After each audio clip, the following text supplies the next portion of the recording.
ഒരു അസൈൻമെൻറ്റ് ചെയ്തിട്ടുണ്ട് ഫോണിൽ, അത് പ്രിൻ്റ് എടുക്കാൻ അതിന് ഒട്ടാകെ 88 റുപ്യ 21 പേര്.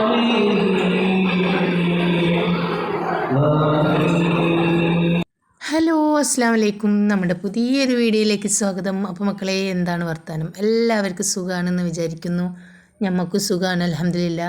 എല്ലാവർക്കും സുഖവും സമാധാനവും ഉണ്ടാവട്ടെ എന്ന് പ്രാർത്ഥിച്ചുകൊണ്ട് നമ്മൾ ഇന്നത്തെ ഒരു വീഡിയോ കണ്ടു നോക്കിയല്ലോ. ഇന്നത്തെ വീഡിയോ എന്ന് പറഞ്ഞാൽ നമ്മളെ മോൻ്റെ കോളേജിലേക്ക് പോവുകയാണ് കേട്ടോ. അപ്പം ഇതൊരു 24-ാം തീയതിക്കത്തെ വീഡിയോ ആണ്. അപ്പം നമ്മളെ ഇക്കാക്ക 26-ാം തീയതി പോവുകയാണ്. അപ്പം കോളേജിൽ മീറ്റിംഗ് ഉണ്ട്. അപ്പം കുറേ ഒഴിവാക്കാനൊക്കെ നോക്കിയിട്ടാ, കാരണം 26-ാം തീയതി പോകണം. ഇന്നത്തെ ഒരു ദിവസം അങ്ങോട്ട് ഫുള്ളായിട്ട് ഇങ്ങനെ നമുക്ക് യാത്ര തന്നെ ആവും. ആ ഒരു മടി കൊണ്ടും ഒക്കെ ഇങ്ങനെ ഒരു മടിച്ച് നിന്നിട്ടോ. അപ്പോൾ നമ്മൾ സാറെ വിളിക്കണം എന്ന് പറഞ്ഞ്, മോന് വരാൻ പറ്റൂലെങ്കിൽ സാറെ വിളിക്കണം എന്ന് പറഞ്ഞ്. അപ്പം നമ്മളെ കുട്ടികളെ ഉമ്മമാരെ 6 ഉമ്മമാരെ ഒരു ഗ്രൂപ്പ് ഉണ്ട്. അതിലൊരു ഉമ്മക്ക് സുഖമില്ല, പനിയാണെന്ന് പറഞ്ഞു. ഒരു ഉമ്മക്ക് ഒരു മോൻ്റെ ഈ കോളേജിൽ പഠിക്കുന്ന മോൻക്ക് ലേണിംഗ് ആണ്, അപ്പോൾ അതുകൊണ്ട് വരാൻ കഴിയൂല എന്ന് പറഞ്ഞപ്പം പറഞ്ഞ് എന്നാലും പിന്നെ നിങ്ങൾ 26-ാം തീയതി പോരീന്ന് പറഞ്ഞ്. അപ്പം നിർബന്ധമായിട്ടും പോവണം. അപ്പം അതിനെക്കാട്ടി നല്ല നമ്മളെല്ലാവരും കൂടെ ഒന്നിച്ച് പോകുന്നതല്ലേ. അപ്പം നമ്മൾ ഉമ്മമാരൊക്കെ ആയിട്ട് എല്ലാവരും കൂടെ പോകാനാണ് വിചാരിച്ചത്. പക്ഷേ ആകെ ഒരു ഉമ്മ ഉള്ളൂ കേട്ടോ ഇന്നും നമ്മളെ കൂടെ. അപ്പം ഒറ്റയ്ക്ക് പോകുന്നതിനെക്കാട്ടി നല്ലത് ആരെങ്കിലും കൂടെ ഉണ്ടാകുമ്പം നമുക്ക് പേടി ഉണ്ടാവില്ലല്ലോ. ഞാൻ കുറേ ഒഴിവാക്കാൻ നോക്കിയിട്ടോ. അങ്ങനെ പിന്നെ നമ്മളങ്ങോട്ട് പോകാൻ വിചാരിച്ച്. അപ്പോൾ സുബഹിക്ക് തന്നെ 4:30 സുബിയൊന്നും നിസ്കരിക്കാതെ തന്നെ നമ്മൾ പോവുകയാണ്. അപ്പോൾ നമുക്ക് ആ സുബഹി നിസ്കരിച്ചിട്ടില്ലെങ്കിലൊക്കെ ഒരു ടെൻഷനാണല്ലോ അല്ലേ. അപ്പം നമ്മൾ സുബഹി നിസ്കരിച്ചിക്കണമെന്ന് വെച്ചാൽ ഇങ്ങനെ നമ്മൾ ഈ യാത്രകളൊക്കെ ഉണ്ടാകുമ്പം നമ്മൾ മുന്നിട്ടൊരു നിസ്കാരമുണ്ട്. അത് ഞാൻ അധികം പറയുന്നൊന്നുമില്ല, എനിക്കറിയുന്ന പോലൊക്കെ ഞാൻ സുബഹി നിസ്കരിച്ചിട്ടുണ്ട് കേട്ടോ. അപ്പോൾ അത് ഞങ്ങളൊരു ടൂറൊക്കെ പോയപ്പോൾ എൻ്റെ അളാപ്പൻ്റെ മോന് നിസ്കരിക്കുന്നത് കണ്ടപ്പോൾ അതുപോലെ നിസ്കരിച്ചിട്ടോ, ബാങ്ക് കൊടുക്കുന്നതിൻ്റെ മുന്നേ നിസ്കരിച്ചിട്ടുണ്ട്. അപ്പോൾ ശംസുക്കാക്ക് ഭയങ്കര തിരക്കാണ്, ബ്ലോക്കാവും, അങ്ങനെ ആവും ഇങ്ങനെ ആവും എന്നൊക്കെ പറഞ്ഞ്. ഞാൻ പറഞ്ഞ് നമുക്ക് 6:10 കേട്ടോ ട്രെയിന്. അപ്പം 6:10 അവിടെ എത്തിയാൽ മതി. അപ്പം ഇനിയിപ്പം ബ്ലോക്കായാലോ എന്നും പറഞ്ഞുകൊണ്ട് തിരക്കിട്ടപ്പോൾ ഞാനും വിചാരിച്ച് ഇനിയിപ്പോൾ അഥവാ ബ്ലോക്കറ്റ് ആയിട്ടുണ്ടെങ്കിലോ വിചാരിച്ച് ഞാൻ തഹജ്ജുദ് നിസ്കരിച്ച് കഴിഞ്ഞ പാടെ തന്നെ സുബഹിയും അങ്ങോട്ട് നിസ്കരിച്ചിട്ടോ. അധികമൊന്നും പറയുന്നില്ല, ചിലപ്പം തെറ്റും. എന്നാലും നമ്മളൊരു സമാധാനത്തിന് നമ്മൾ സുബഹിയും നിസ്കരിച്ചിട്ടുണ്ട്. ബാങ്ക് കൊടുക്കുന്നതിൻ്റെ മുന്നേ മുന്തിച്ച് നിസ്കരിക്കുക എന്നൊക്കെ പറയട്ടോ. ഞാൻ അധികമൊന്നും പറയുന്നില്ല. അപ്പം എൻ്റെ സമാധാനത്തിന് വേണ്ടിയിട്ട് ഞാൻ അങ്ങനെ നിസ്കരിച്ച്. പിന്നെ നമ്മൾ സുബഹി നിസ്കരിച്ച് കഴിഞ്ഞാൽ കുറേ ദിക്റുകളൊക്കെ ചെല്ലുമല്ലോ. അപ്പം ആ തസ്ബീം പിടിച്ച് 1 മണിക്കൂറോളം യാത്ര ഉണ്ടാവും ബൈക്കുമേൽ. അപ്പോൾ ഞാൻ ആ തസ്ബീം പിടിച്ച് എല്ലാം ചെല്ലേണ്ടതൊക്കെ ഞാൻ അവിടെ വരെ വരെ ചൊല്ലി. മാഷാ അല്ലാ, അൽഹംദുലില്ലാ. എന്നാലൊരു മനസ്സിനൊരു സമാധാനമാണല്ലോ. നമ്മൾ എന്നും ചെയ്യേണ്ട കാര്യങ്ങൾ ചെയ്തിട്ടില്ലെങ്കിൽ ഒരു സമാധാനം ഉണ്ടാവില്ലല്ലോ അല്ലേ. അപ്പം അത് തെറ്റിയാലും തെറ്റിട്ടില്ലെങ്കിലും എനിക്കത് ചെല്ലണം കേട്ടോ. ഞാൻ തെറ്റണതൊന്നും ഞാൻ നോക്കില്ല, ഞാൻ ചെല്ലുന്നത് സ്ഥിരമായിട്ട് ചെല്ലുന്നത് നമ്മളെ ഒരു സമാധാനത്തിന് വേണ്ടിയിട്ട് അതിങ്ങനെ ചൊല്ലിക്കൊണ്ടേയിരിക്കും. അപ്പം സംസ്കാരം ഭയങ്കര തിരക്കാണ്, ട്രെയിന് മിസ്സായി പോവും, അങ്ങനെയാണ് ഇങ്ങനെയാണെന്നൊക്കെ പറഞ്ഞ്. പിന്നെ ഞാനും അതിനധികം അങ്ങോട്ട് നിന്നിട്ടില്ല. അഥവാ അങ്ങനെ ആയിട്ടുണ്ടെങ്കിൽ പിന്നെ പറയും വേണ്ടിയില്ല. അങ്ങനെ നമ്മൾ ട്രെയിനിലൊക്കെ 6:10 കറക്റ്റിന് തന്നെ വണ്ടിയൊക്കെ എടുത്തിട്ടുണ്ട്.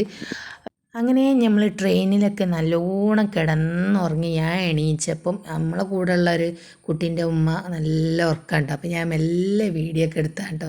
ഫസ്റ്റ് തന്നെ ഒന്ന് വീഡിയോ എടുത്തിട്ടില്ല. ഇതിപ്പോൾ നമ്മൾ പകുതി എത്തുന്നുള്ളൂ കേട്ടോ, എത്താനൊന്നും ആയിട്ടില്ല. അപ്പോൾ നല്ല സ്ഥലമൊക്കെ ഇങ്ങനെ കണ്ടപ്പോൾ ഇങ്ങനെ ഒന്ന് വീഡിയോ എടുത്തതാണ്. നല്ല കടലൊക്കെ ഉണ്ടായിന് കേട്ടോ. അവിടെ നിന്ന് വീഡിയോ എടുക്കാനൊന്നും നമുക്ക് ആൾക്കാരിങ്ങനെ നോക്കിക്കുമ്പോൾ മടിയാണ് കേട്ടോ. അപ്പോൾ അതപ്പോൾ 7:50 ആയിട്ടുള്ളൂ കേട്ടോ. അപ്പോഴാണ് ഒന്ന് വീഡിയോ ഒക്കെ എടുത്ത്. ഞാൻ ഉറങ്ങിയിട്ടില്ല കേട്ടോ.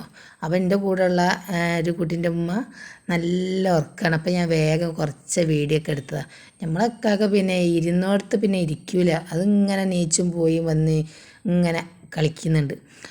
അപ്പം എന്നോട് പറഞ്ഞ് എൻ്റെ കാക്കാൻ്റെ അടുത്ത് പോയി ഇരുന്നോ എന്നൊക്കെ പറയുന്നുണ്ട് കേട്ടോ ആ കുട്ടീൻ്റെ അമ്മ.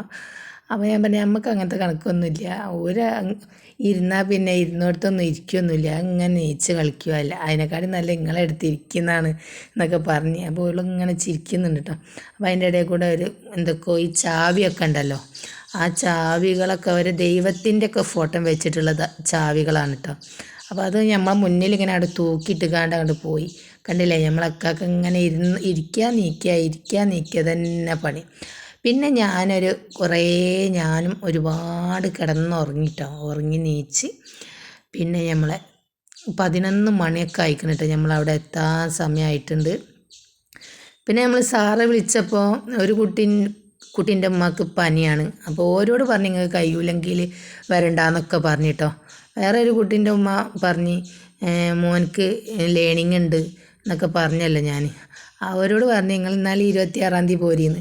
എന്നോടൊക്കെ അങ്ങനെ പറഞ്ഞിട്ടുണ്ടെങ്കിൽ നമുക്കിത് ഈ ട്രെയിൻ കയറാൻ തന്നെ ഭയങ്കര പേടിയാണ്, അറിയില്ല എവിടെ നിന്നാണ് കയറേണ്ടതെന്നൊന്നും അറിയില്ല. പിന്നെ നമ്മളൊന്നും പറയാനും സാറെ വിളിക്കാനും ഒന്നും നിന്നിട്ടില്ല. നമ്മൾ വേഗം അങ്ങോട്ട് ട്രെയിനും കയറി അങ്ങനെ പോയി. അങ്ങനെ നമ്മളെ മോൻ്റെ കോളേജിൽ എത്തിയിട്ടുണ്ട് കേട്ടോ. മാഷാ അല്ലാ, അൽഹംദുലില്ലാ. ഇതുപോലെ ഒരു കോളേജിലൊന്നും എൻ്റെ മോൻ പഠിക്കുന്നൊന്നും ഞാൻ സ്വപ്നത്ത് പോലും വിചാരിച്ചിട്ടില്ല കേട്ടോ. എല്ലാം പഠിച്ച തമ്പുരാൻ്റെ ഓരോ കഴിവാണ്. കാരണം ഓനക്ക് ആഗ്രഹമുണ്ട്, പക്ഷേ നമുക്ക് അത് സാധിക്കുമോ എന്നൊന്നും വിചാരിച്ചിട്ടില്ല കേട്ടോ. ഇതിപ്പോൾ ഓൻ്റെ ക്യാൻറ്റീനാണ്, ഓൻ്റെ കോളേജിലെ ക്യാൻറ്റീനാണ് കേട്ടോ. അപ്പോൾ ആ ഭാഗത്തൊക്കെ കുട്ടികളും ടീച്ചർമാരാണ് എനിക്ക് ഇരിക്കാൻ, നമുക്ക് ഇരിക്കാൻ പറ്റുമോ എന്നറിയില്ല.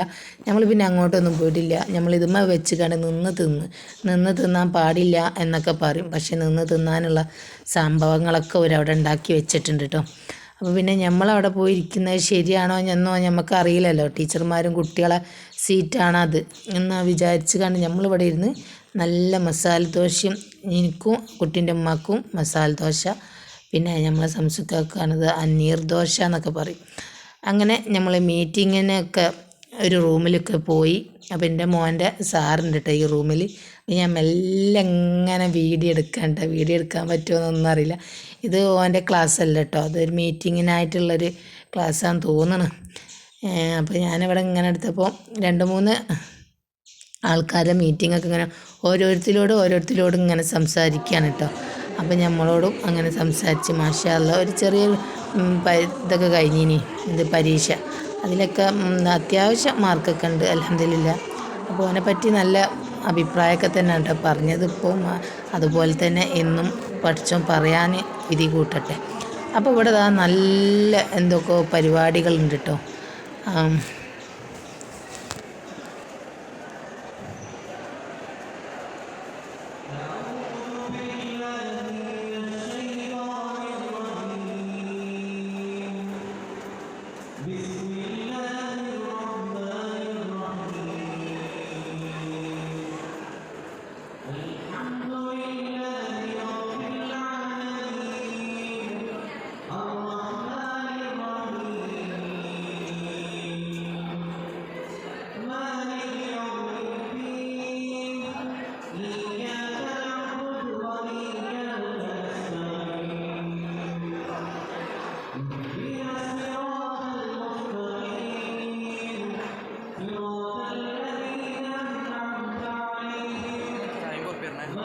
ഒരു അസൈൻമെൻറ്റ് ചെയ്തിട്ടുണ്ട് ഫോണിൽ, അത് പ്രിൻ്റ് എടുക്കാറുണ്ട്. അതിന് ഒട്ടാകെ 88 റുപ്യ 21 പേജ്.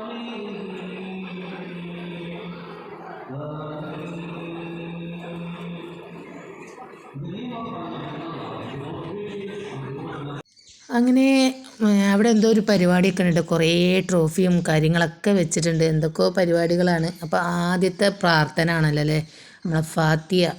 എന്തിനെക്കാട്ടും ഒരു മരുന്നാണ്, ഭയങ്കര ഒരു പ്രാർത്ഥന തന്നെയാണല്ലോ അല്ലേ നമ്മൾ ഫാത്തിയ. അപ്പോൾ അത് തന്നെയാണ് ഓരോ ഫസ്റ്റ് തന്നെ പറയുന്നത്. അത് ഒരു മുസ്ലിം കോളേജാണ് കേട്ടോ. അപ്പം ഹിന്ദു കുട്ടികളും എല്ലാവരും ഉണ്ട് കേട്ടോ, ക്രിസ്ത്യാനി കുട്ടികളൊക്കെ ഉണ്ട്. പക്ഷെ നമ്മളെവിടെ പോയാലും പ്രാർത്ഥന, നമ്മൾ സ്കൂളിലൊക്കെ പ്രാർത്ഥന വേറല്ലേ, അപ്പോൾ അതുപോലത്തെ ഒരു പ്രാർത്ഥനയാണ് നമ്മളെ ഫാത്തിയ ഫസ്റ്റ് തന്നെ. അതാണ് അവിടെ ആ കുട്ടി ഓതിയത്. എന്തോ ഒരു ഭംഗിയിലാണെന്നറിയും, എന്തെല്ലോ സൗണ്ട് ആയതുകൊണ്ട് ശരിക്കും കണ്ട് കേൾക്കുന്നില്ല. നിന്ന് പോയി ആ കുട്ടീൻ്റെ ഫാത്തിയ ഓതിയത് കണ്ടപ്പോൾ. മാഷാ അല്ലാ. അങ്ങനെ നമ്മൾ അവിടെ എത്തിയപ്പോൾ മസാല ദോശ തിന്നുന്ന സമയം ഒരു 12 കാലൊക്കെ ആയിട്ടുണ്ട് കേട്ടോ.